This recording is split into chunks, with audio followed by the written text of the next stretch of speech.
Un millionnaire force sa fille à épouser un homme laid comme punition. Mais lorsqu'il arrive à la cérémonie, il laisse tout le monde sous le choc. Jean-Marc Beaumont, magnate de l'industrie, est l'un des hommes les plus puissants de France, contemplait Paris du haut de son luxueux bureau vitré. Son empire s'étendait sur des domaines variés. Finance, immobilier, industrie de luxe. Son nom inspirait autant la crainte que le respect. Il avait construit sa fortune sur une règle simple, le contrôle absolu. Rien ni personne ne lui résistait, et il ne comptait pas commencer aujourd'hui. Lorsque la porte de son bureau s'ouvrit, il ne détourna pas immédiatement le regard de la ville scintillante sous le crépuscule. Il savait qui venait d'entrer. « Assieds-toi, Éléonore », ordonna-t-il d'un ton glacial. Sa fille s'exécuta, le dos raide, les mains crispées sur ses genoux. Elle savait que cette convocation n'annonçait rien de bon. Jean-Marc ne perdait jamais son temps en bavardages inutiles. Il allait droit au but. « J'ai appris, » reprit-il, en pivotant enfin vers elle, « que tu fréquentes un certain Antoine Levasseur. Un artiste sans le sou, est-ce exact ?» Éléonore sentit son cœur se serrer. Elle aurait pu mentir, nier, mais à quoi bon? Son père était un homme qui connaissait tout et voyait tout. « Oui, c'est exact, » répondit-elle avec courage. Un silence pesant s'installa. Jean-Marc croisa les mains sur son bureau, un sourire glacé étirant ses lèvres. « Tu n'as jamais été une fille stupide, Éléonore. Alors explique-moi pourquoi tu gâches ta vie avec un homme qui ne pourra jamais t'offrir ce dont tu as besoin. »« Ce dont j'ai besoin ?» répéta-t-elle, sentant la colère monter. « Ce n'est pas l'argent, père. C'est l'amour. » Jean-Marc éclata d'un rire sec. « L'amour, une illusion de pauvre. » Il se leva lentement, contourna son bureau et s'arrêta juste devant elle. « J'avais de grands projets pour toi, Éléonore.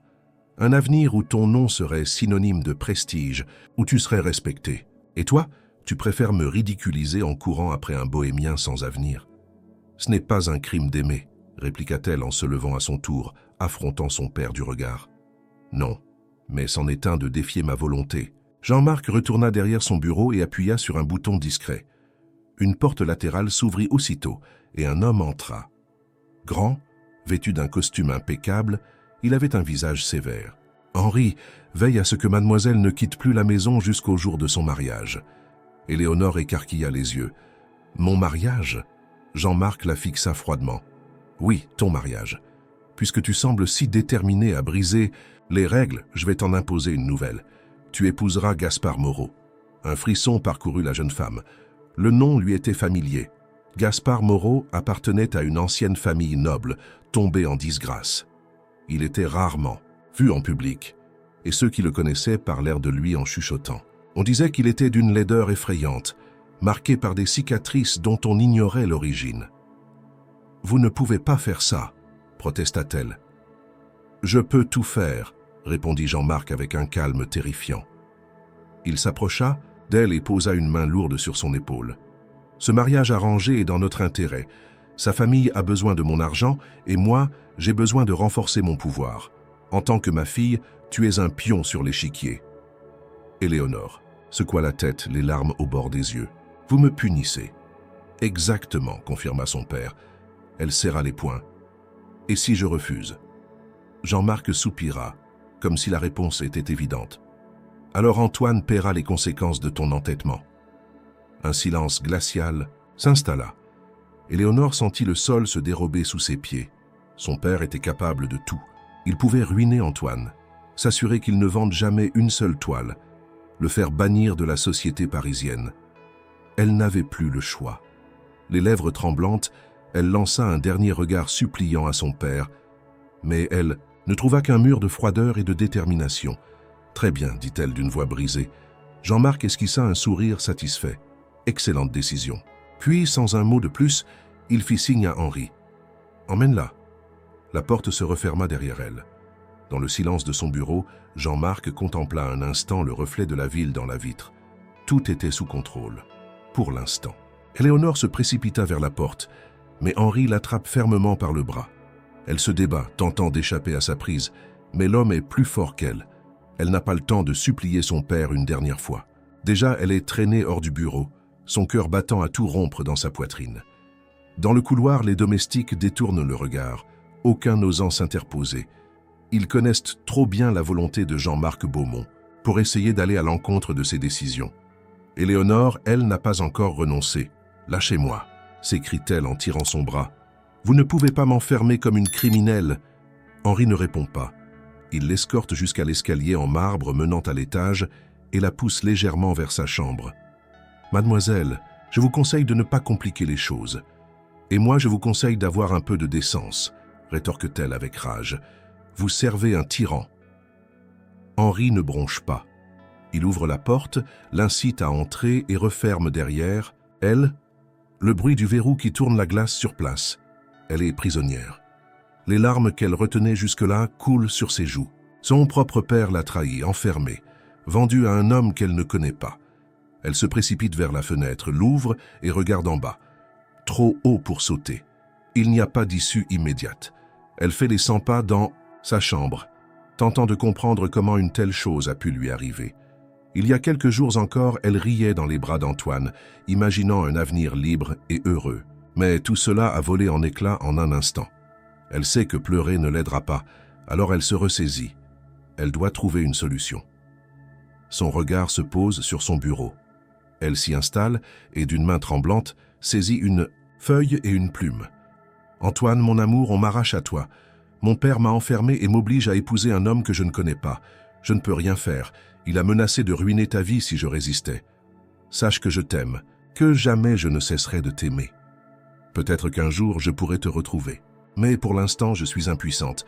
À jamais, Éléonore. » Elle plie la lettre et se dirige vers la porte.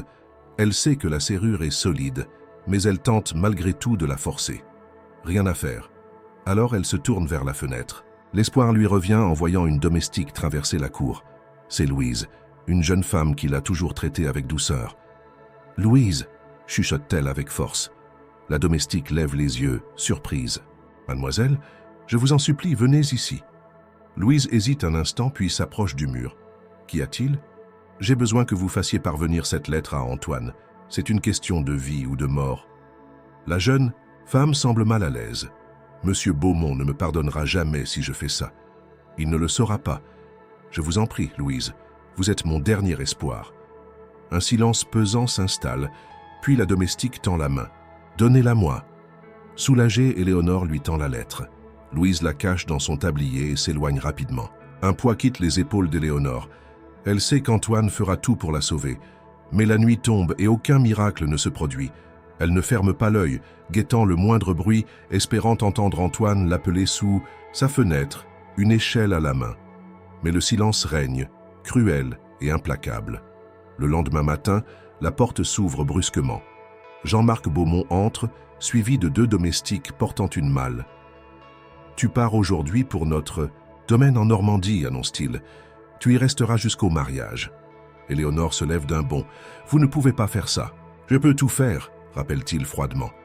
Elle veut protester, mais un détail l'interpelle. Louise n'est pas là, d'autres domestiques s'occupent de ranger ses affaires, mais la jeune femme a disparu. « Où est Louise ?» demande-t-elle, avec méfiance. Jean-Marc lève un sourcil. « Pourquoi cette question ? Où est-elle ?» répète-t-elle avec insistance. Un sourire cruel s'étire sur les lèvres de son père. « Je me doutais que tu tenterais quelque chose. Louise a été congédiée ce matin. » Un frisson d'horreur la traverse. « Non. J'ai également pris soin d'envoyer quelqu'un à l'atelier d'Antoine, » ajoute-t-il avec détachement. « Il n'a plus d'acheteur. Il quittera Paris sous peu. » Un vide s'ouvre sous ses pieds. Il a tout prévu. Elle sent la rage monter en elle, brûlante. « Vous êtes un monstre, » murmure-t-elle, la voix tremblante. Jean-Marc s'approche lentement et lui saisit le menton entre ses doigts. « Je suis un homme qui obtient toujours ce qu'il veut, » corrige-t-il. Il se détourne et quitte la pièce, la laissant seule avec sa douleur. Mais quelque chose change en elle. Si elle ne peut pas fuir, si elle ne peut pas lutter de front, alors elle trouvera un autre moyen. Jean-Marc croit l'avoir brisée. Il ne fait que réveiller en elle une détermination nouvelle. Le mariage aura lieu. Mais ce n'est pas lui qui en dictera les règles. Le voyage vers la Normandie fut long et silencieux. Installée dans une calèche luxueuse, Éléonore fixait le paysage défiler à travers la vitre sans réellement le voir. Son esprit était ailleurs, engourdi par l'humiliation et la colère. Son père lui avait tout pris, sa liberté, son amour, son avenir. Mais il ignorait une chose essentielle. Elle n'était pas du genre à se soumettre sans résistance. À son arrivée dans le vaste domaine familial, elle fut immédiatement conduite à une aile retirée du manoir, sous bonne garde. Aucun accès au monde extérieur, aucun moyen de communication. Jean-Marc Beaumont ne prenait aucun risque. Les jours passèrent, monotones et oppressants. Son seul contact avec l'extérieur se limitait à quelques domestiques muets et aux lettres de son père, lui rappelant sans cesse l'importance du mariage imminent.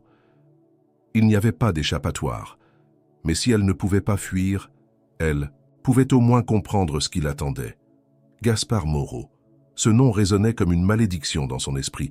Qui était-il vraiment? Pourquoi son père avait-il choisi cet homme précisément pour la punir? Elle se lança dans une quête de vérité. À défaut d'avoir accès au monde extérieur, elle interrogea les domestiques, guettant les moindres indices. Beaucoup d'entre eux hésitaient à répondre, évitant son regard. Mais certains, moins prudents, laissèrent échapper quelques bribes d'informations. Mademoiselle ne devrait pas trop poser de questions sur cet homme, glissa un soir, une femme de chambre en repliant un drap. Pourquoi? La domestique jeta un regard inquiet autour d'elle avant de murmurer « Il n'est pas comme les autres ». Une phrase énigmatique qui laissa Éléonore perplexe. Elle ne s'arrêta pas là. Chaque information, aussi infime soit-elle, pouvait lui donner un avantage. Elle apprit que Gaspard appartenait à une famille autrefois influente, mais tombée en disgrâce après la mort mystérieuse de son père. Depuis, il vivait dans l'ombre, refusant toute apparition publique. Mais ce qui l'intrigua le plus, ce furent les rumeurs. « Il se cache pour une raison », lui confia un vieil intendant. Certains disent que son visage est marqué par une horreur indicible. D'autres racontent qu'il a été victime d'un accident terrible dans son enfance, ajouta un cuisinier en baissant la voix. Ou pire, intervint une autre domestique, qu'il a commis un acte si abominable qu'il ne peut plus affronter le regard des autres. Éléonore frissonna. Ces histoires, aussi invraisemblables soient-elles, laissaient transparaître une vérité certaine. Gaspard était un mystère, un homme effacé de la société, entouré de murmures et de secrets. Mais elle ne se contenterait pas de simples rumeurs. Un soir, alors que le manoir sombrait dans le silence, elle s'introduisit dans la bibliothèque. C'était un lieu immense, aux murs couverts d'étagères anciennes. Son père y conservait des documents d'affaires, des journaux, mondains, des archives. Si Gaspard Moreau avait une histoire, elle devait être inscrite quelque part. Elle feuilleta des journaux des années passées, cherchant désespérément une mention de son fiancé imposé. Et enfin, elle trouva un article, le déclin des Moreau, de la noblesse à l'oubli. Elle parcourut le texte avec avidité. Autrefois l'une des familles les plus respectées de France, les Moreau ont vu leur fortune s'effondrer après la mort tragique du patriarche, le comte Étienne Moreau. Son fils unique, Gaspard Moreau, a disparu des cercles mondains peu après l'incident. Certains affirment qu'il a été envoyé à l'étranger, d'autres qu'il a choisi de s'isoler volontairement. Le journal ne mentionnait pas la cause exacte de la mort du comte. Mais une autre coupure attira son attention, un portrait de Gaspard. Il était jeune sur cette image, à peine 20 ans, mais son regard était sombre, énigmatique. Une cicatrice fine traversait sa joue gauche, presque invisible sur l'estampe. Contrairement aux descriptions terrifiantes qu'on lui avait faites, il n'était pas hideux. Alors pourquoi cette légende de laideur? Pourquoi cet effacement volontaire? Éléonore sentit un frisson d'excitation mêlé d'angoisse. Elle referma précipitamment le journal lorsqu'elle entendit des bruits de pas dans le couloir. Elle éteignit la lampe et se cacha derrière une étagère, retenant son souffle. Un domestique passa devant la porte, jeta un regard dans la pièce et repartit. Elle attendit encore quelques instants avant de quitter la bibliothèque, le cœur battant. Cette nuit-là, elle ne dormit pas. Elle comprenait enfin pourquoi son père avait choisi Gaspard pour cette union forcée. Ce n'était pas simplement une question de noblesse ou d'argent. C'était une question de pouvoir. Jean-Marc Beaumont était un stratège. Il n'aurait jamais lié sa famille à un homme sans potentiel. Et si Gaspard était bien plus qu'un héritier déchu? Si son père voyait en lui une menace qu'il voulait neutraliser? Plus elle y réfléchissait, plus une certitude s'imposait à elle. Ce mariage n'était pas seulement une punition, c'était une partie d'échec dont elle ne connaissait pas encore toutes les règles. Mais une chose était sûre, elle n'avait pas dit son dernier mot. Et Gaspard Moreau non plus. Le matin du mariage, une brume épaisse s'attardait sur le domaine familial des Beaumont, enveloppant le manoir d'une aura spectrale. Dans sa chambre, Éléonore se tenait devant le miroir, figée, le regard vide. On lui avait déjà fait enfiler sa robe de mariée, une pièce somptueuse en dentelle ivoire, ajustée à la perfection. Chaque perle cousue avec minutie témoignait du luxe et du raffinement, mais pour elle, ce n'était qu'un costume imposé, une chaîne dorée. Autour d'elle, des domestiques s'affairaient en silence. Personne n'osait parler, personne n'osait croiser son regard. Ils savaient tous que ce mariage n'avait rien d'un conte de fées. « Mademoiselle est ravissante », osa murmurer une servante en attachant le dernier ruban de son corsage. Éléonore ne répondit pas. Ravissante. Ce mot lui parut dérisoire. Qu'importait sa beauté si son avenir était déjà scellé? 1 heure plus tard, elle fut conduite hors du manoir jusqu'à la calèche qui l'attendait. Le ciel gris pesait lourdement, comme si même la nature s'opposait à cette union. Le voyage jusqu'à la cathédrale se fit dans un silence pesant, seulement interrompu par le bruit sourd des sabots sur les pavés. En arrivant devant l'édifice majestueux, Éléonore sentit son cœur se serrer. Les invités étaient déjà installés à l'intérieur. Les bancs remplis de figures de la haute société, de familles influentes, d'associés de son père. Tous attendaient avec une curiosité malsaine de voir de leurs propres yeux celle qui avait été condamnée à épouser l'invisible Gaspard Moreau. À l'entrée de la cathédrale, Jean-Marc l'attendait. Il tendit son bras. « Ne fais pas de scène », murmura-t-il à son oreille en la guidant à l'intérieur. Elle aurait voulu lui répondre quelque chose, une dernière provocation, mais ses forces l'abandonnaient. La nef semblait interminable. Chaque pas résonnait sur les pierres anciennes, chaque murmure lui parvenait comme un coup de poignard. Pauvre enfant, on dit que son fiancé est un monstre. Quel gâchis pour une si belle jeune femme. Éléonore garda les yeux fixés devant elle, refusant de montrer le moindre signe de faiblesse. Mais au fond, elle tremblait. Gaspard était-il déjà là? Elle ne le vit pas immédiatement. Le prêtre attendait à l'autel, mais le marié, lui, était absent. Une vague de murmures parcourut l'assemblée. Jean-Marc serra la mâchoire. Il n'aimait pas l'imprévu. Éléonore, elle, sentit un infime espoir naître en elle. Et s'il ne venait pas? S'il avait décidé de l'abandonner là, devant tous ses témoins, ce serait une humiliation terrible pour Jean-Marc, une faille dans son contrôle absolu. Peut-être que son père réaliserait enfin que l'on ne pouvait pas manipuler les êtres humains comme des pions. Mais cet espoir s'évapora brutalement lorsque les grandes portes de la cathédrale s'ouvrirent en un claquement sourd. Un silence glacial s'abattit sur l'église. Toutes les têtes se tournèrent vers l'entrée. Il était là. Gaspard Moreau venait d'arriver. Et ce que l'assemblée découvrit fit taire les moqueries et les murmures en un instant. L'homme qui avançait lentement vers l'autel n'avait rien du monstre que l'on avait décrit. Il était grand, de stature imposante, vêtu d'un costume noir taillé avec une précision remarquable. Son visage, enfin révélé à la société, n'était pas celui d'un homme hideux ou difforme, mais celui d'un homme d'une beauté brute et magnétique.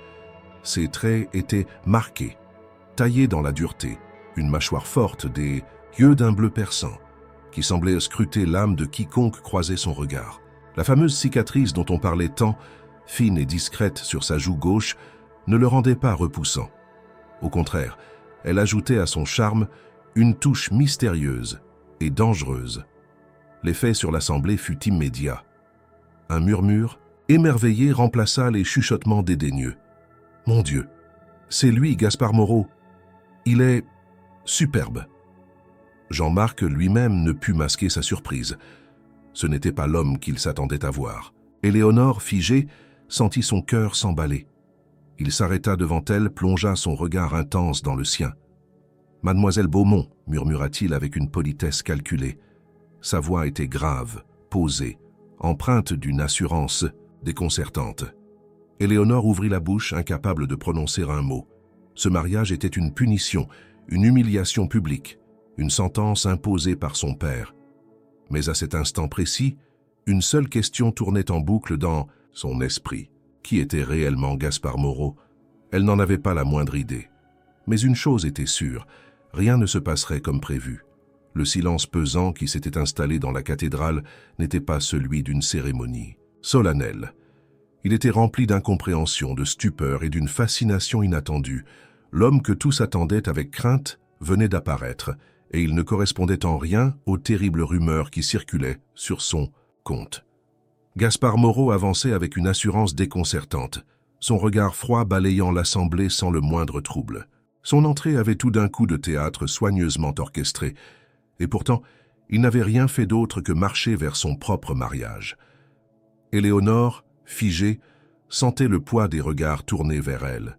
Tous attendaient sa réaction, espérant y lire la confusion, la surprise, voire l'émerveillement. Elle ne pouvait nier que l'apparition de Gaspard la bouleversait.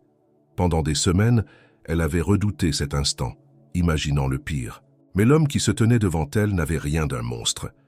Il s'inclina légèrement devant elle, un geste empreint d'une courtoisie parfaite, presque ironique. « Mademoiselle Beaumont, je suis navré pour mon retard. » Sa voix, grave, résonna sous les voûtes de la cathédrale, chaque mot porté par une maîtrise impeccable. Ce n'était pas la voix d'un homme soumis ou inquiet. Il ne s'excusait pas réellement. Il constatait un fait, rien de plus. Jean-Marc Beaumont, dont le contrôle absolu venait d'être ébranlé pour la première fois en des années, serra les dents. Il n'aimait pas être pris au dépourvu.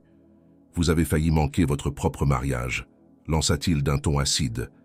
Gaspard se tourna vers lui avec un calme glacial. « Un homme de votre stature devrait savoir que l'on ne manque jamais un rendez-vous qui a de l'importance, monsieur Beaumont. » Un frisson parcourut l'assemblée. Ce n'était pas une excuse, c'était un rappel de pouvoir, un avertissement subtil. Jean-Marc ne répondit pas immédiatement. Il n'avait pas prévu cela. Il avait orchestré ce mariage comme un acte de domination, une punition infligée à sa fille. Mais il réalisait soudainement que l'homme qu'il avait choisi n'était peut-être pas aussi contrôlable qu'il l'avait espéré. Le prêtre, gêné par la tension palpable, s'éclaircit la gorge. « Peut-être pourrions-nous commencer la cérémonie ?» Éléonore sentit son souffle s'accélérer. Tout son corps lui criait de fuir, de s'échapper de cette mascarade, mais c'était impossible. Elle n'avait plus de cartes en main. Elle se tourna vers Gaspard. Il lui tendait la main. Ses doigts étaient longs, élégants, mais il y avait une force sous-jacente, une poigne que l'on devinait ferme. Elle hésita. Ce fut à cet instant qu'elle croisa son regard. Ce n'était pas un regard suppliant ni cruel. Ce n'était pas non plus celui d'un homme triomphant d'avoir obtenu une épouse par un marché. C'était un regard d'analyse, d'attente, un regard d'homme qui jouait une partie d'échecs dont elle ne connaissait pas encore les règles. Éléonore posa enfin sa main dans la sienne. Un frisson remonta le long de sa colonne vertébrale.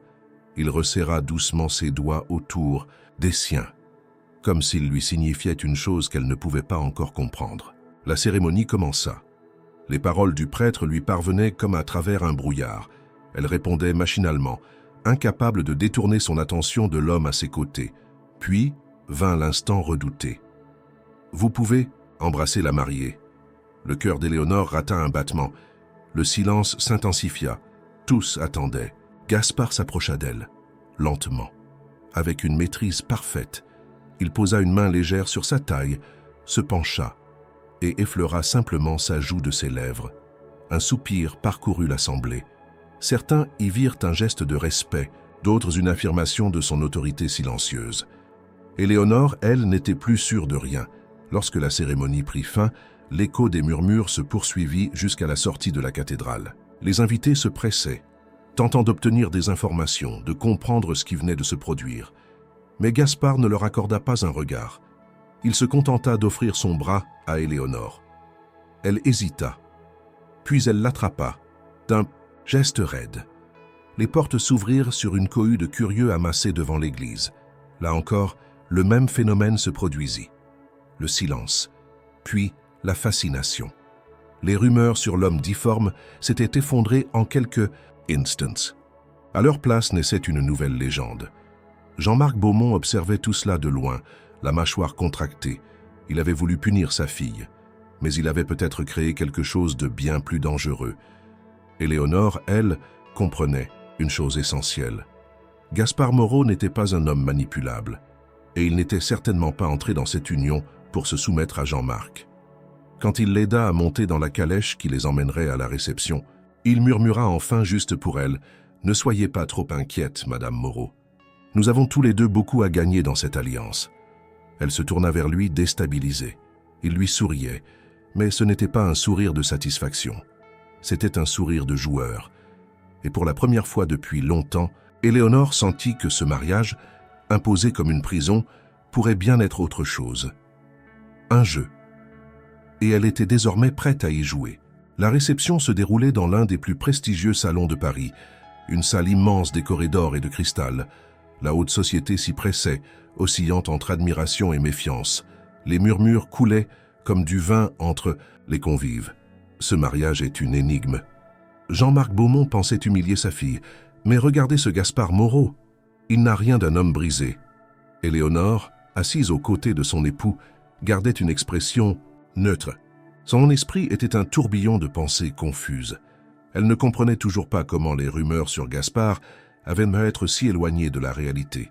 Tout en lui inspirait la puissance, sa posture impeccable, sa voix maîtrisée, ce regard qui trahissait une intelligence aiguisée. Mais c'est lorsqu'ils furent enfin seuls, loin des regards scrutateurs, qu'elle décida d'obtenir des réponses. Dans l'un des salons privés attenant à la grande salle, elle fit volte-face pour lui faire face. « Qui êtes-vous vraiment, Gaspard Moreau ?» Il ne fut pas surpris par sa question. Au contraire, un sourire amusé étira légèrement ses lèvres. « Votre mari, » répondit-il tranquillement. Elle serra les poings. « Ne jouez pas avec moi. Toute ma vie, j'ai entendu parler de vous comme d'un homme difforme, d'un reclus vivant dans l'ombre.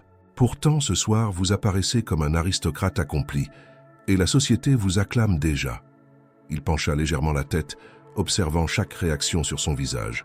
« Vous voulez la vérité ?»« J'exige la vérité. » Il se redressa légèrement, comme s'il évaluait jusqu'où il pouvait lui en dire.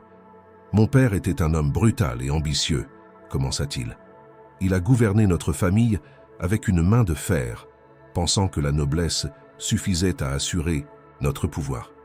Mais il s'est trompé. Il a trop joué, trop risqué et il a tout perdu. »« Il est mort accidentellement, » murmura Éléonore, se souvenant de ce qu'elle avait lu. « C'est ce que l'on dit, oui, » répondit Gaspard, une ombre passant dans son regard. Un silence s'installa. « Pourquoi avez-vous disparu après sa mort ?» Il laissa échapper un léger rire, un son amer. « Parce que mon père avait des ennemis, beaucoup d'ennemis.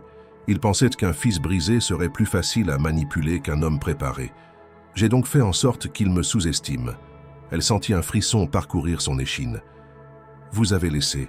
Ces rumeurs circulaient volontairement. » « Ce fut ma plus grande arme, avoua-t-il avec une simplicité déconcertante. J'ai cultivé l'image d'un reclus défiguré pour qu'on me laisse en paix pour observer dans l'ombre.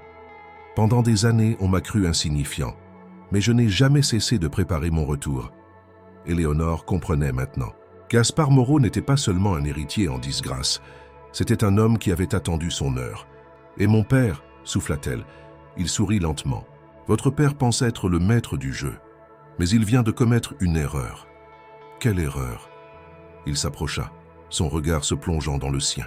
« Il m'a donné une place dans sa famille. Il m'a offert un accès direct à son empire. » Le cœur d'Éléonore manqua un battement. « Vous avez accepté ce mariage pour atteindre mon père. Ne soyez pas naïve, Éléonore. Ce mariage était un piège pour vous. Mais je l'ai transformé en opportunité pour moi. » Elle recula légèrement, le souffle court. « Vous cherchez à vous venger ? Je cherche à prendre ce qui me revient. » Son ton était posé, mais il n'y avait aucune hésitation dans ses mots. Jean-Marc Beaumont règne par la peur et le contrôle. Mais comme tout homme trop sûr de lui, il a négligé une faille. Éléonore, incapable de détourner les yeux, murmura « Quelle faille ?» Gaspard esquissa un sourire énigmatique. « Vous ?» Le silence fut fracassant. « Moi ? Il vous croit brisée, soumise à sa volonté. Mais moi, je vois autre chose. » Elle n'osa pas bouger. « Si nous joignons nos forces, nous pouvons le renverser. » La proposition la laissa sans voix. Pendant des semaines, elle s'était sentie piégée, impuissante. Mais maintenant, face à cet homme qui, contre toute attente, ne cherchait pas à l'enchaîner davantage, une nouvelle possibilité s'offrait à elle. Elle comprit alors que son mariage n'était pas seulement une punition, c'était peut-être la plus grande chance qu'elle ait jamais eue, mais une question demeurait. « Pourquoi me feriez-vous confiance ?» Il s'approcha encore, et cette fois, elle ne recula pas. « Parce que vous détestez votre père autant que moi. » Leurs regards s'accrochèrent dans un défi silencieux. Jean-Marc Beaumont croyait avoir tout prévu, mais il ignorait qu'il venait peut-être de créer sa propre chute, et il ne le verrait venir que lorsqu'il serait trop tard.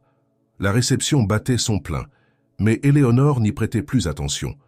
Les coupes de champagne s'entrechoquaient, les rires mondains remplissèrent la salle, mais pour elle tout cela n'était qu'un brouhaha lointain. Assise à la table d'honneur aux côtés de Gaspard, elle observait son père installé à quelques mètres, échangeant des paroles stratégiques avec ses alliés. Jean-Marc Beaumont paraissait serein, sûr de lui, comme s'il venait d'asseoir encore davantage son pouvoir en liant sa famille à celle de Gaspard. Il ne se doutait pas que son nouveau gendre n'était pas un pantin docile. Éléonore repensa aux paroles de Gaspard. « Si nous joignons nos forces, nous pouvons le renverser. » L'idée était vertigineuse et dangereuse. Elle sentait encore le regard intense de son mari posé sur elle, attendant sa réaction. Mais avant qu'elle ne puisse dire quoi que ce soit, Jean-Marc se leva de table et leva son verre pour capter l'attention des convives. « Mesdames et messieurs, ce soir est une soirée particulière, déclara-t-il d'un ton assuré. Aujourd'hui, je ne célèbre pas seulement le mariage de ma fille, mais également une alliance puissante entre deux grandes familles. » L'assemblée applaudit poliment, bien que l'intérêt principal de chacun restait tourné vers Gaspard. L'homme qui était censé être une disgrâce était devenu l'attraction principale de la soirée. Jean-Marc tourna enfin son regard vers son gendre. « Gaspard, nous avons entendu beaucoup de choses à votre sujet. Vous étiez une énigme, pour nous tous. Mais ce soir, nous voyons enfin qui vous êtes. » Gaspard inclina légèrement la tête, un sourire indéchiffrable aux lèvres. « J'espère être à la hauteur des attentes, monsieur Beaumont. » Jean-Marc plissa légèrement les yeux. « Nous verrons cela avec le temps. » Éléonore sentit la tension à peine dissimulée entre les deux hommes. Son père jaugeait Gaspard, tentant de comprendre ce qu'il avait sous-estimé. Et Gaspard, lui, jouait son rôle avec une perfection inquiétante. Jean-Marc reprit la parole. « En tant que nouveau membre de cette famille, il est naturel que vous trouviez votre place au sein de nos affaires. Mais vous comprenez, bien sûr, que rien ne vous sera donné gratuitement. » L'Assemblée observa la scène avec un intérêt renouvelé. Certains souriaient, d'autres retenaient leur souffle. Jean-Marc venait de poser une barrière claire. Il ne laisserait pas Gaspard s'imposer sans condition. Mais Gaspard ne se démonta pas. Il posa calmement sa coupe sur la table et leva lentement les yeux vers son beau-père. « Rien d'important ne s'obtient gratuitement, en effet, mais je suis un homme patient. » Un silence s'abattit. Jean-Marc comprit immédiatement le sous-entendu. Gaspard ne comptait pas être un simple spectateur dans cet empire familial. Il comptait s'y inscrire de manière durable. Éléonore frissonna. Son père s'apprêtait à parler, mais Gaspard poursuivit, sa voix plus basse, plus menaçante. « La patience, monsieur Beaumont, est une qualité essentielle dans le monde des affaires. Ceux qui ne l'ont pas finissent souvent par perdre leur empire en voulant tout contrôler trop vite. » Jean-Marc se figea imperceptiblement. Il venait de comprendre qu'il n'avait pas simplement face à lui un homme ambitieux, mais un adversaire capable de frapper là où cela faisait mal. « Nous verrons ce que l'avenir nous réserve, » répliqua-t-il en masquant son trouble. Leur échange, à peine voilé sous des politesses, n'échappa à personne. Les murmures reprirent dans la salle. Éléonore sentit son cœur s'accélérer. Pour la première fois de sa vie, son père n'avait pas le contrôle total d'une situation. Après quelques instants, la musique reprit et les invités retournèrent à leur conversation, mais l'atmosphère avait changé. Une tension palpable flottait dans l'air. Jean-Marc se détourna et s'éloigna vers un groupe d'hommes influents, sans un regard pour Gaspard ou Éléonore. Ce dernier se pencha alors légèrement vers elle et murmura « Il commence à comprendre ». Elle posa les yeux sur lui. « Comprendre quoi ?» Il sourit, un sourire où se mêlaient amusement et détermination. Que son jeu ne fait que commencer. Elle sentit un frisson la traverser. Elle avait toujours vu son père comme un titan inébranlable. Mais Gaspard venait d'ébranler cette image en quelques mots bien placés. Elle prit une inspiration profonde. « Qu'attendez-vous de moi dans tout cela ?» Gaspard la fixa comme s'il pesait ses mots avant de parler. « Vous avez grandi sous le joug d'un homme qui ne vous a jamais laissé respirer. Vous savez mieux que personne comment il fonctionne. » Elle hocha lentement la tête. « Je connais ses faiblesses, » murmura-t-elle. Gaspard sourit de plus belle. « Alors nous avons déjà une longueur d'avance. » Éléonore plongea son regard dans le sien, cherchant à deviner ce qui se cachait réellement derrière cette proposition. Elle savait qu'elle jouait avec le feu. Mais pour la première fois de sa vie, elle était prête à brûler. Les jours qui suivirent la réception furent marqués par une tension sourde, un équilibre fragile entre apparence et manœuvre silencieuse. Jean-Marc Beaumont avait compris que Gaspard n'était pas un homme facile à contrôler, mais il n'était pas du genre à se laisser intimider. Il redoubla de vigilance, surveillant chacun des mouvements de son gendre, tentant de percer ses véritables intentions. Éléonore, quant à elle, était prise entre deux feux. Depuis son mariage, elle se sentait prisonnière d'un monde qui lui avait été imposé. Pourtant, Gaspard lui offrait une alternative qu'elle n'avait jamais envisagée, la possibilité de renverser la domination de son père et de s'émanciper enfin. Une nuit, alors que le silence régnait sur le manoir familial, elle trouva Gaspard installé dans le bureau de son père, une coupe de brandy à la main. Il était assis dans le fauteuil imposant de Jean-Marc, observant les documents alignés sur le bureau comme s'il était déjà maître des lieux. « Vous êtes bien audacieux », murmura-t-elle en refermant la porte derrière elle. Gaspard leva à peine les yeux vers elle avant de sourire légèrement. « Je préfère dire que je suis prévoyant. » Elle s'approcha lentement, croisant les bras. « Vous êtes ici pour surveiller mon père ou pour le provoquer ?»« Un peu des deux, répondit-il sans détour. Éléonore savait que leur alliance était risquée. Elle ne connaissait pas encore toutes les intentions de Gaspard, mais elle comprenait une chose essentielle. Il ne se contenterait pas de rester dans l'ombre. « Vous avez dit que vous vouliez prendre ce qui vous revient, souffla-t-elle. Mais je me demande, qu'attendez-vous réellement de moi ?» Gaspard posa son verre et se leva, réduisant l'espace entre eux. « Vous êtes la clé, Éléonore. Votre père vous voit comme une marionnette, une pièce à manipuler. Mais vous avez bien plus de pouvoir que vous ne le pensez. » Elle haussa un sourcil sceptique. « Mon père ne me laissera jamais le trahir. Il ne le verra même pas venir, répliqua-t-il avec assurance. Elle sentit un frisson d'appréhension mêlé d'excitation. « Et vous, Gaspard, qu'est-ce qui vous motive réellement ?» Il marqua une pause, son regard s'assombrissant légèrement. « L'ambition, l'envie de remettre de l'ordre, dans ce que mon père a détruit, et peut-être un certain plaisir à défier des hommes comme Jean-Marc. » Éléonore soutint son regard. « Et moi dans tout cela ?» Un silence s'étira, puis Gaspard esquissa un sourire plus sincère que les précédents. « Je ne vous ai jamais considérée comme une ennemie, Éléonore, seulement comme une femme qui mérite d'être libre. » Ces mots résonnèrent en elle avec une intensité inattendue. Pendant toute sa vie, on lui avait dicté son rôle, on lui avait refusé le droit de choisir. Mais maintenant, elle avait une opportunité. Elle pouvait continuer à subir, ou elle pouvait prendre le contrôle. Son regard se durcit. « Alors dites-moi exactement ce que vous attendez de moi. » Un éclat de satisfaction brilla dans les yeux de Gaspard. « Nous allons commencer par comprendre comment Jean-Marc tient son empire. Qui sont ses alliés? Qui sont ses ennemis? Où sont ses points faibles ?» Éléonore hocha lentement la tête. « Je connais ses stratégies. Je sais comment il négocie, comment il manipule. »« Parfait, » murmura Gaspard. Il se détourna légèrement, observant le bureau de Jean-Marc comme un champ de bataille à conquérir. « Et une fois que nous aurons trouvé sa faille, » demanda-t-elle. Il se tourna de nouveau vers elle. « Nous frapperons là où il ne s'y attend pas. » Éléonore prit une inspiration profonde. Elle venait de franchir une ligne invisible. Elle n'était plus seulement la fille soumise d'un homme impitoyable. Elle était désormais une alliée, et Jean-Marc Beaumont ne le savait pas encore. Les semaines qui suivirent le mariage furent marquées par une transformation subtile, mais implacable.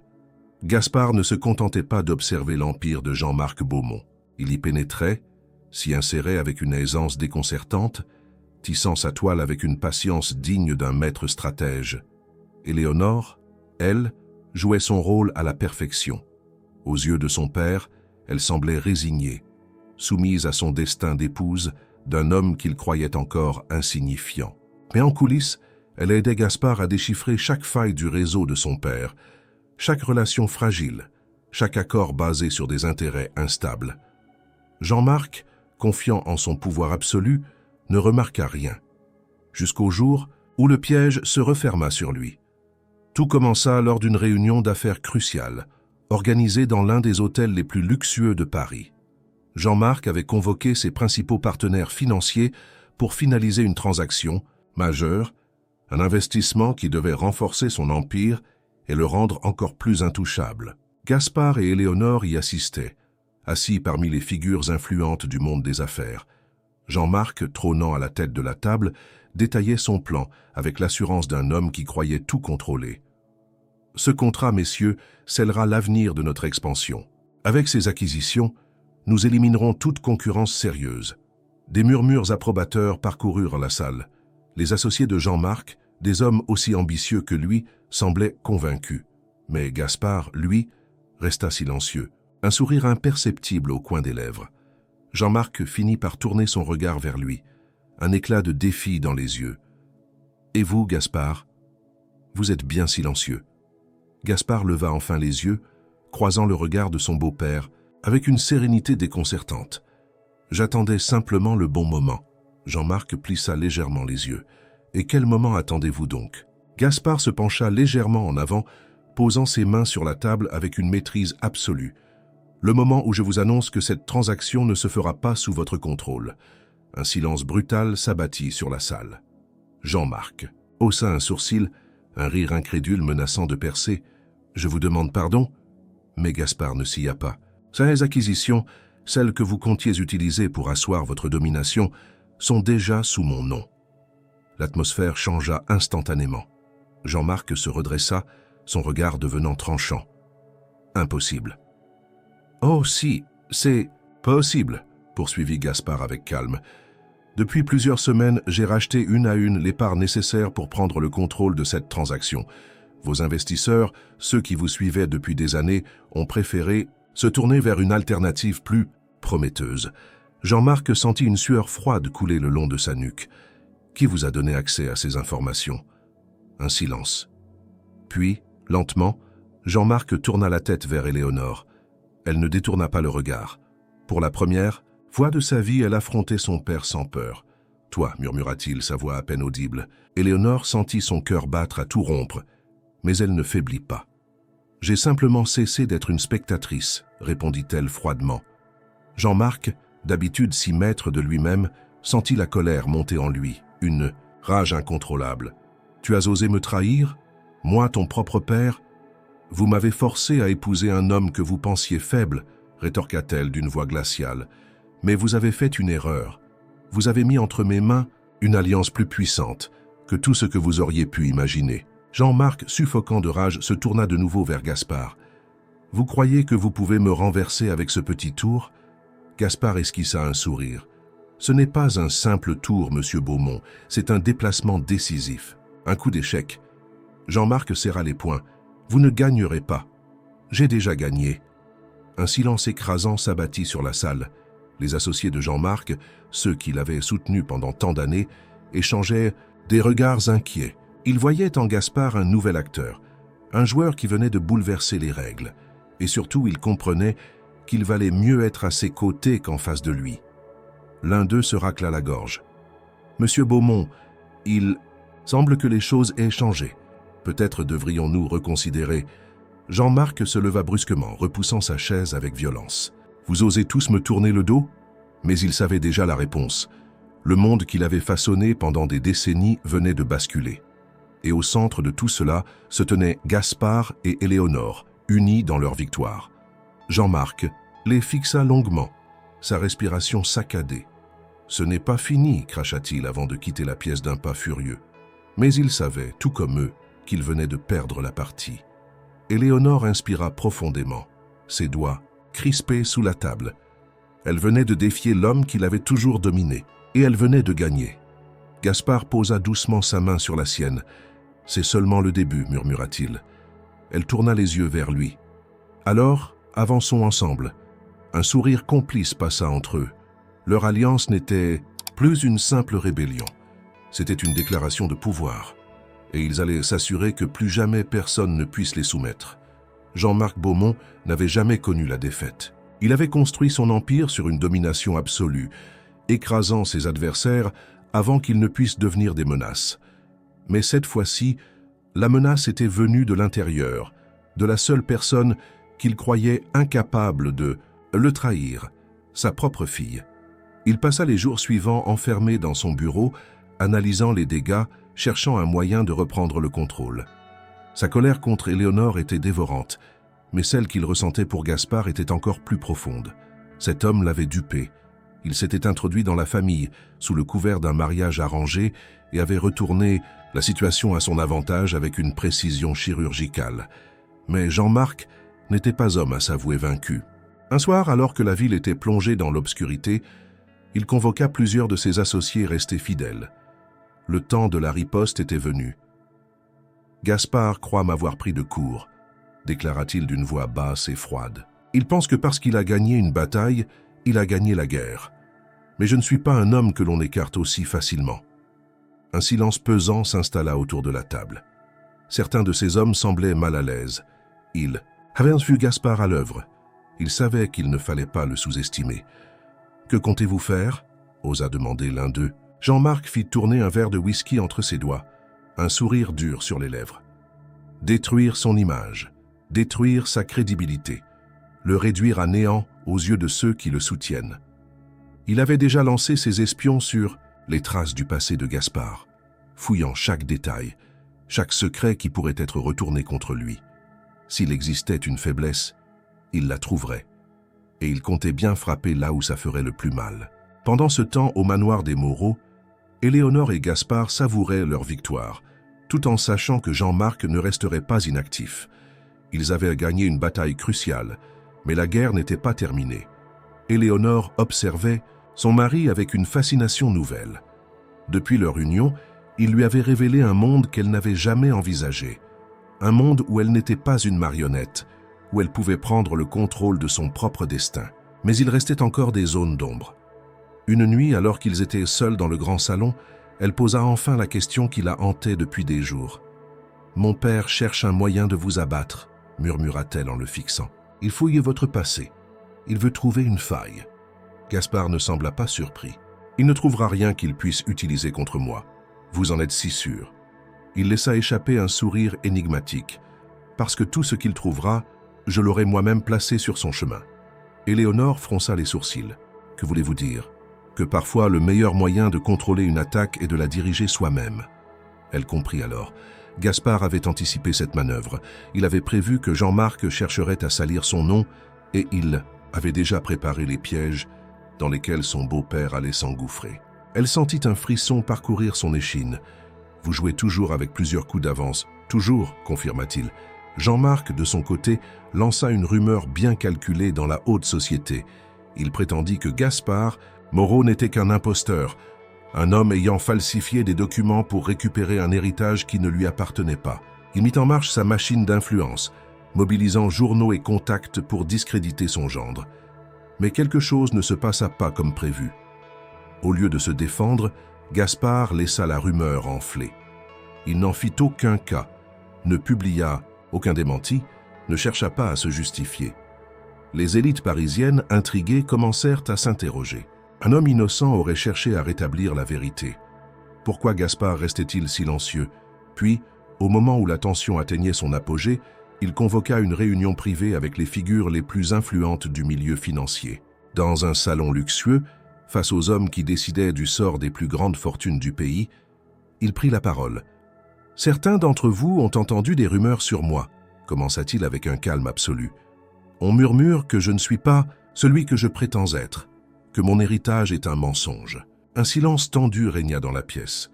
Jean-Marc, assis dans un coin, attendait sa chute avec une satisfaction mal contenue. Mais ce fut Gaspard qui eut le dernier mot. « Et si je vous disais que ces rumeurs ne sont pas totalement fausses ?» Un frisson parcourut l'assemblée. « J'ai cultivé le mystère, continua-t-il. J'ai laissé circuler des histoires. J'ai entretenu le doute. Pourquoi ? Parce que dans ce monde, il vaut mieux être une énigme qu'un pion prévisible. » Les regards échangés entre les hommes d'affaires changèrent. Ce n'était plus du doute qu'ils ressentaient, c'était du respect. Gaspard venait de transformer une attaque en atout. Jean-Marc, furieux, comprit qu'il venait de perdre une nouvelle fois. De retour au manoir, Jean-Marc fit irruption dans le bureau de Gaspard, où Éléonore l'attendait également. « Vous pensez que cela va suffire ?» gronda-t-il. « Vous croyez que vous pouvez me détruire aussi facilement ?» Gaspard le regarda sans ciller. « Je n'ai pas besoin de vous détruire, monsieur Beaumont. Vous le faites très bien tout seul. » Jean-Marc sentit la rage l'étouffer. Il se tourna vers sa fille, son dernier espoir. « Éléonore, écoute-moi. Cet homme t'utilise. Tu n'es qu'un moyen pour lui d'atteindre ses objectifs. Éléonore le fixa longuement, sans émotion. Puis elle se leva et vint se placer aux côtés de Gaspard. « Non, père, répondit-elle d'une voix glaciale. Pour la première fois, je suis du côté de celui qui respecte mes choix. » Jean-Marc recula d'un pas. Il venait de perdre sa fille, et il comprit enfin qu'il était seul. Gaspard croisa les bras. « Vous avez perdu cette bataille, mais nous pouvons encore négocier, dit-il avec calme. Il vous reste 2 options. Continuer à lutter jusqu'à vous épuiser, ou accepter la réalité et éviter une chute complète. » Jean-Marc, malgré sa haine, savait que Gaspard avait raison. Le combat était terminé, mais l'humiliation resterait gravée en lui à jamais. Il fixa une dernière fois sa fille, puis tourna les talons et quitta la pièce sans un mot. Gaspard et Éléonore échangèrent un regard. Ils avaient gagné, mais ce n'était pas seulement une victoire financière ou stratégique, c'était le début d'une nouvelle ère, et plus jamais personne ne les mettrait en cage. Jean-Marc Beaumont s'était retranché dans son manoir, loin du tumulte parisien, loin des regards scrutateurs de ceux qui l'avaient vu tomber. Pendant des décennies, il avait été un titan du monde des affaires, un homme dont le pouvoir dictait les règles du jeu. Et pourtant, en l'espace de quelques mois, tout lui avait échappé. Il n'avait pas seulement perdu une bataille commerciale, il avait perdu le respect de ses alliés. Il avait perdu l'avantage qu'il croyait indétrônable. Et plus amer encore, il avait perdu Éléonore. Depuis leur confrontation, elle n'était plus revenue. Plus un mot, plus une lettre, plus un regard. C'était comme si elle avait cessé d'exister pour lui, et cela, bien plus que la chute de son empire, le consumait lentement. Mais Jean-Marc n'était pas un homme qui acceptait la défaite. Il savait que Gaspard Moreau n'avait pas pris tout ce pouvoir uniquement par opportunisme. Il y avait une raison plus profonde derrière ses actions, une motivation qu'il n'avait pas encore cernée. Alors il fit ce qu'il avait toujours su faire le mieux. Il chercha des réponses, et ce qu'il découvrit allait tout changer. Pendant ce temps, Éléonore et Gaspard savouraient leur victoire, mais la tension entre eux commençait à changer de nature. Ils étaient devenus des alliés, oui, unis par un objectif commun, par une vengeance accomplie. Mais au-delà du jeu, de pouvoir, il y avait autre chose, quelque chose qu'Éléonore n'avait pas prévu. Une attirance. Gaspard était un homme fascinant, imprévisible, doté d'une intelligence redoutable. Il ne lui avait jamais menti, jamais promis des illusions. Il l'avait respectée là où son père l'avait enfermée dans des chaînes invisibles. Et malgré elle, Éléonore se rendait compte qu'il occupait ses pensées d'une manière qui n'avait plus rien à voir avec leur alliance.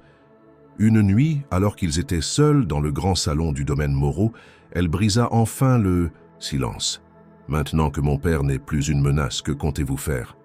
Gaspard, adossé à la cheminée, la regarda longuement avant de répondre. « Ce que j'ai toujours prévu de faire. » Elle haussa un sourcil. « C'est-à-dire ?» Il sourit légèrement. « Construire quelque chose de plus grand. » Elle sentit une pointe d'exaspération. « Vous avez toujours une réponse énigmatique, n'est-ce pas ?» Il se redressa lentement et s'approcha d'elle, s'arrêtant à quelques centimètres. « Et vous, Éléonore, que voulez-vous faire ?» Elle soutint son regard. « J'ignore encore ce que je veux. » Un silence s'étira entre eux. Puis, d'une voix plus basse, elle ajouta « Mais je sais que je ne veux plus être une spectatrice. » Un éclat passa dans les yeux de Gaspard. « Alors vous êtes exactement là où vous devez être. » Le frisson qui parcourut Éléonore ne venait pas seulement de ces mots, mais de la manière dont il les avait prononcés.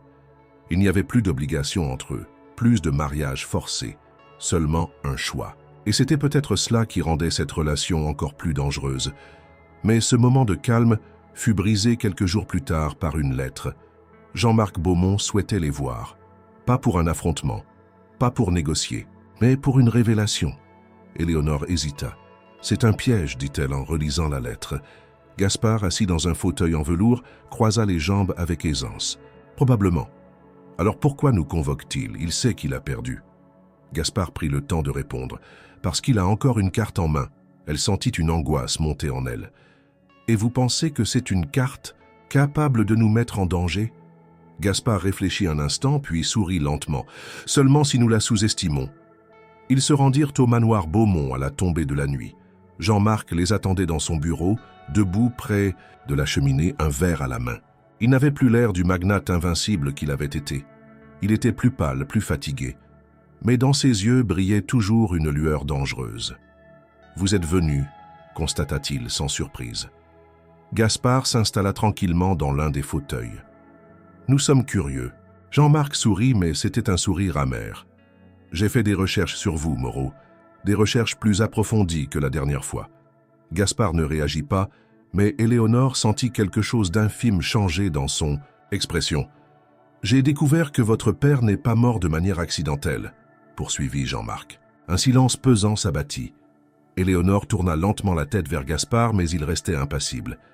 Jean-Marc s'approcha de son bureau et posa un dossier devant eux.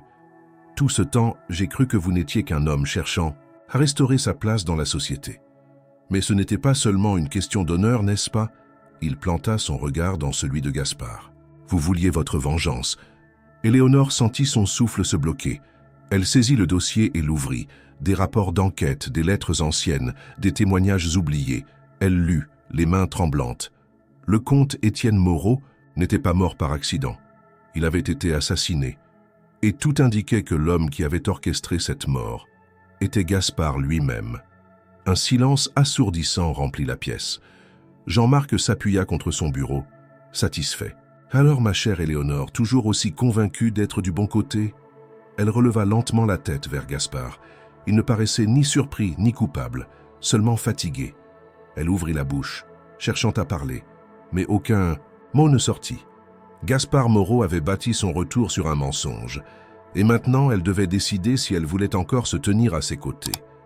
Jean-Marc savourait l'instant. Voilà une nouvelle partie qui commence, conclut-il avec un sourire carnassier. Éléonore ne savait plus qui détenait vraiment le pouvoir, mais une chose était certaine, tout venait de basculer. Le silence dans le bureau était suffocant, le feu crépitait dans l'âtre, projetant des ombres vacillantes sur les murs, mais tout semblait figé. Éléonore, toujours assise, les mains tremblantes sur le dossier ouvert, n'arrivait pas à détacher son regard des documents devant elle. Jean-Marc savourait chaque seconde. « Vous ne dites rien, Gaspard » fit-il d'une voix doucereuse. « Ce serait pourtant le moment idéal pour vous défendre. » Gaspard, resté silencieux jusque-là, posa lentement son regard sur lui. Il ne semblait ni troublé ni inquiet. Il croisa les mains sur ses genoux, le dos droit, et répondit avec une tranquillité troublante. « Me défendre. Ai-je été accusé de quelque chose ?» Jean-Marc ricana. « Vous pensez pouvoir vous en tirer avec des demi-vérités. Ces documents prouvent que votre père n'a pas simplement disparu. Quelqu'un l'a éliminé. » Éléonore sentait son cœur battre si fort qu'elle crut un instant qu'il allait exploser. « Gaspard » murmura-t-elle, cherchant désespérément une réponse dans ses yeux. Il la regarda enfin, et ce qu'elle y vit la déstabilisa encore. Plus, il n'y avait ni panique ni culpabilité, juste une certitude glaciale. « Jean-Marc, » dit-il en se levant lentement, « croyez-vous réellement que vous pouvez me nuire avec cela ?» L'assurance dans sa voix laissa Jean-Marc perplexe. « Ce dossier peut ruiner votre réputation, » lança-t-il retrouvant son aplomb. « Pensez-vous qu'un homme accusé du meurtre de son propre père pourra continuer à régner sur le monde des affaires ?»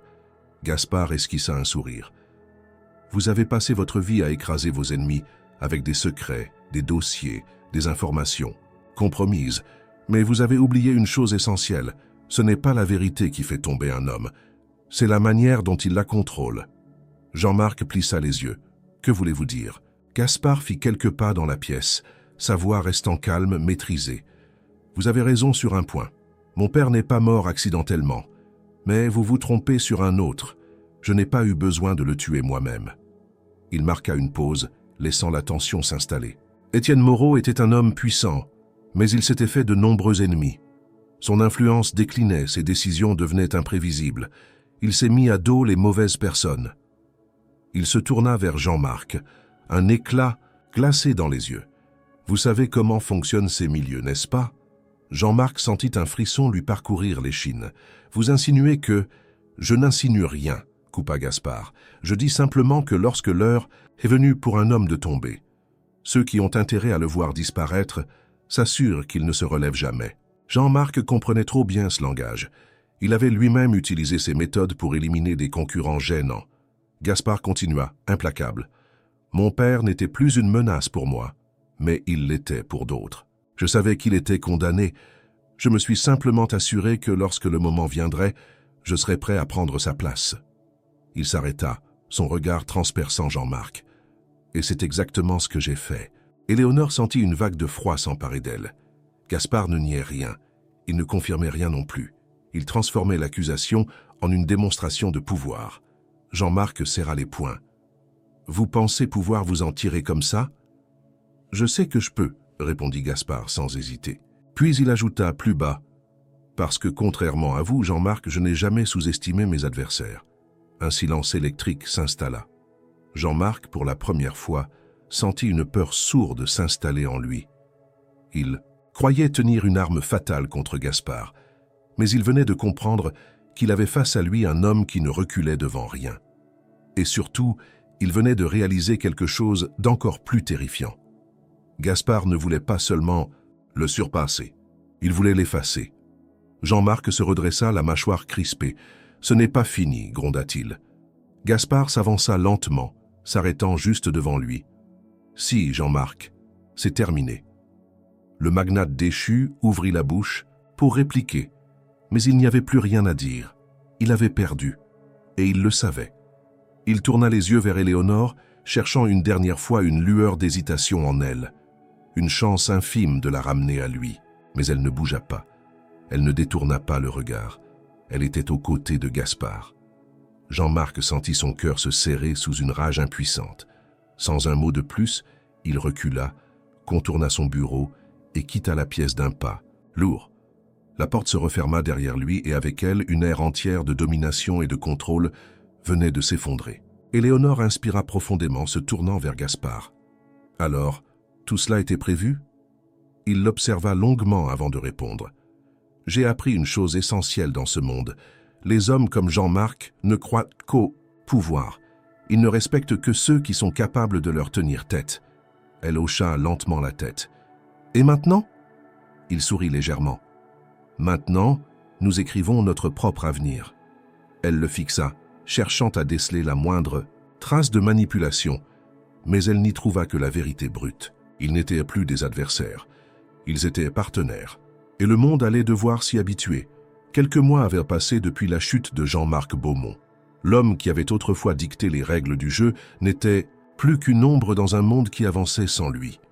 Son empire, autrefois incontestable, avait été démantelé, absorbé par d'autres puissances. Certains de ses anciens alliés s'étaient ralliés à Gaspard Moreau, tandis que d'autres avaient tenté de s'accrocher aux ruines, espérant un retour improbable du magnate déchu.